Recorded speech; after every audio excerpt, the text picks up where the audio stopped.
रूसी सेना के बेड़े में बहुत जल्द एडवांस कॉम्बैट ड्रोन शामिल होने वाले हैं। फाइनल असॉल्ट की रणनीति के तहत 4 ऐसे एडवांस और high tech strike drone electronic warfare में आ रहे हैं, जो अनमैन्ड एयर डोमिनेशन की परिभाषा ही बदल देंगे, या यूं कहें फ्यूचर वॉर का सीन ही पलट देंगे। राष्ट्रपति पुतिन की ड्रोन स्ट्राइक फोर्स जिन 4 खतरनाक ड्रोन्स को शामिल करने वाली है, उसमें पहले नंबर पर है S-70 Okhotnik B strike drone. Combat drone की दुनिया में इसे हंटर के नाम से जाना जाता है। ये हैवी स्टील्थ अटैक ड्रोन है, जिसके बारे में कहा जाता है कि ये कुछ ही हफ्तों के अंदर युद्ध में अपना शक्ति प्रदर्शन कर सकता है। काउंसिल ऑफ डिफेंस रिलेशन की रिपोर्ट के मुताबिक ईरानी कामिकाजे ड्रोन से कहीं ज्यादा घातक है, जो Su-57 के साथ टीम बनाकर लॉयल विंगमैन की तरह काम करेगा। दरअसल अर्बन वॉरफेयर से लेकर ब्लैक सी तक रूसी सेना अब अटैकिंग मोड में आगे बढ़ रही है। वो यूक्रेन को बैकफुट पर लाने से ज्यादा नाटो देशों के लिए ब्लॉकेज बढ़ाने का प्लान है।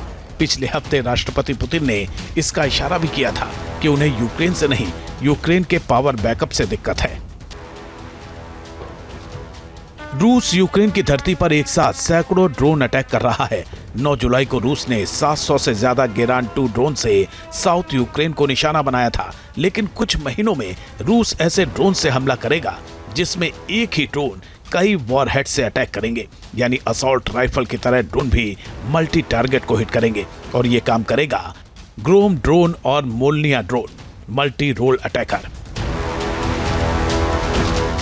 इस सीरीज के ड्रोन्स फ्यूचर वॉर का ऐसा बाहुबली बनकर उभर रहे हैं। Defence tactics of the region की रिपोर्ट में दावा किया गया है कि ये मीडियम रेंज स्ट्राइक के लिए सबसे खास हथियार होंगे। मल्टी रोल अटैक सर्विलांस एक साथ 10 अटैकर ड्रोन्स को ले जा सकता है। इसमें स्मार्ट बम और गाइडेड मिसाइल भी फिट होगी। इस कैटेगरी में सैकड़ों ड्रोन मिलकर हमला करते हैं। दुश्मन का इलेक्ट्रॉनिक सिस्टम जाम करना, एयर डिफेंस को तबाह करना और सुसाइडल मिशन को अंजाम देना फाइटर जेट से लॉन्च किया जा सकता है। कुछ महीनों में रूस ऑपरेशन में उतार सकता है। ऐसे में यूक्रेन भविष्य की लड़ाई के लिए कितना तैयार है, इसे राष्ट्रपति ज़ेलेंस्की के इस बयान से समझिए। दरअसल रूस के साथ चैलेंज सिर्फ यूक्रेन नहीं, बल्कि अमेरिका और नाटो के वो हथियार और प्रतिबंध हैं जो पुतिन के लिए टेंशन बने हुए हैं। यूक्रेन के डोनबास में लुहांस्क क्षेत्र का हिस्सा भले ही रूस के कंट्रोल में हो, मगर वो मकसद पूरा नहीं हुआ जिसके लिए पुतिन ने लंबी लड़ाई छेड़ी। इधर अमेरिकी राष्ट्रपति डोनाल्ड ट्रंप के तेवर भी बदले बदले नजर आ रहे हैं। सीज़फायर की जगह उनकी जुबान ज्यादा ही फायर है।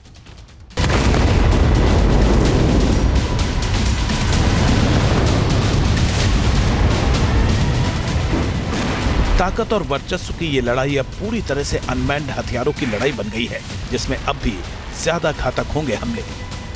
कीव को घुटने पर लाने के लिए पुतिन जिन महाविनाशक ड्रोन्स को उतारने वाले हैं, उसके तूफान को रोक पाना यूक्रेन तो क्या, यूरोप के ट्राइका, फ्रांस, ब्रिटेन और जर्मनी के लिए आसान नहीं होगा। धधकता कीव, खंडहर बनता लुहांस्क और तबाह होता खार्किव। पिछले 3 महीनों से यूक्रेनी शहरों में रूस ने सबसे ज्यादा ड्रोन हमले किए। जो युद्ध आर्टिलरी और रॉकेट फोर्स के अटैक के साथ शुरू हुआ, उसमें अब अनमैन्ड हथियारों की बौछार ज्यादा दिखाई देती है।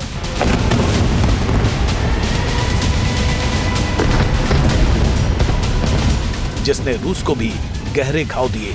खुद पुतिन के लिए भी यूक्रेनी ड्रोन अटैक बड़े चैलेंज के रूप में सामने आए।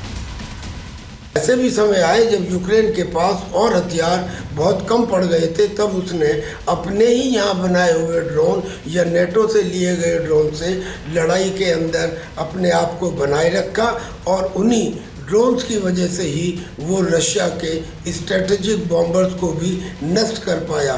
कन्वेंशनल सुपीरियॉरिटी है वो ड्रोन्स टेक्नोलॉजी ने जरूर चैलेंज किया है, तो आपको फोर्स रीस्ट्रक्चरिंग, फोर्स प्लानिंग तो करना ही पड़ेगा।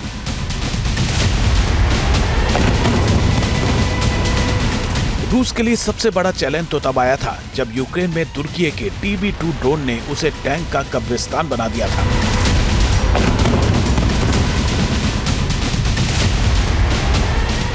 दो साल तक यूक्रेन की स्ट्रेटेजी साफ थी, महंगे टैंकों को कम दाम के ड्रोन से उड़ाओ, और इस रणनीति पर काउंटर अटैक किया। क्रेमलिन कांप उठा।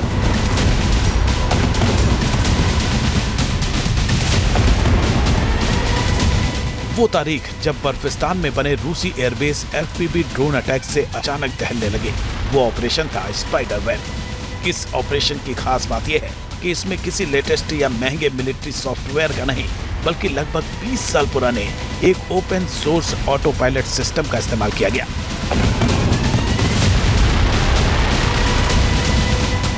यूक्रेन ने इस ऑपरेशन के जरिए रूस के 3 बेहद महत्वपूर्ण और गहराई में एयरबेस बेलाया, ओलेन्या और इवानोवो पर हमला किया, जहां रूस के लॉन्ग रेंज बमवर्षक और क्रूज मिसाइल कैरियर्स तैनात थे। इस हमले में कुल 117 ऑटो कंट्रोल्ड ड्रोन शामिल थे, जिन्हें ट्रक में छिपाकर रूसी सीमा के भीतर छिपा दिया गया था और कोवर्ट ऑपरेशन के समय ट्रिगर करके लॉन्च किया गया।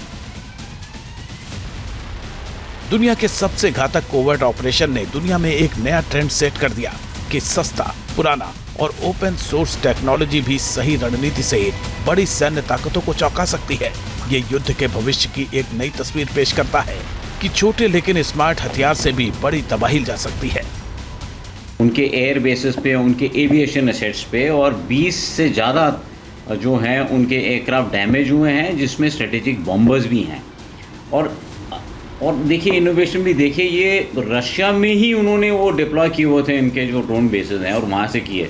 Much like what I would say Israel did against Iran. जब न्यूक्लियर रिसाव से डरी दुनिया,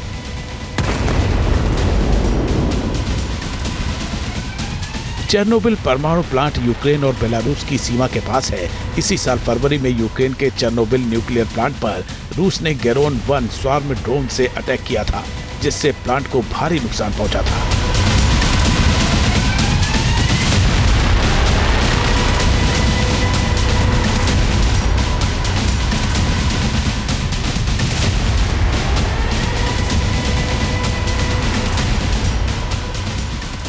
इससे रेडिएशन फैलने के खतरे ने यूरोप को खौफजदा कर दिया था। यूक्रेन में सायरन बज गया था।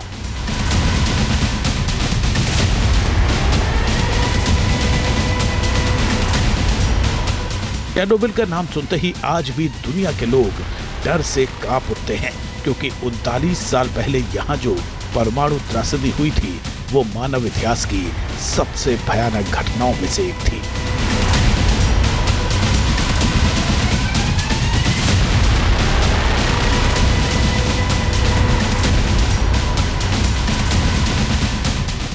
तब यूक्रेन सोवियत संघ का हिस्सा हुआ करता था।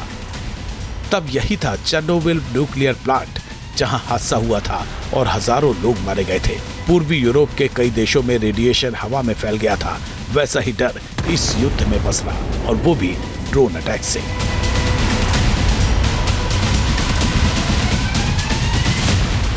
इस युद्ध में हर सुबह तबाही का अंधेरा है और हर रात कयामत की रात है। News nation.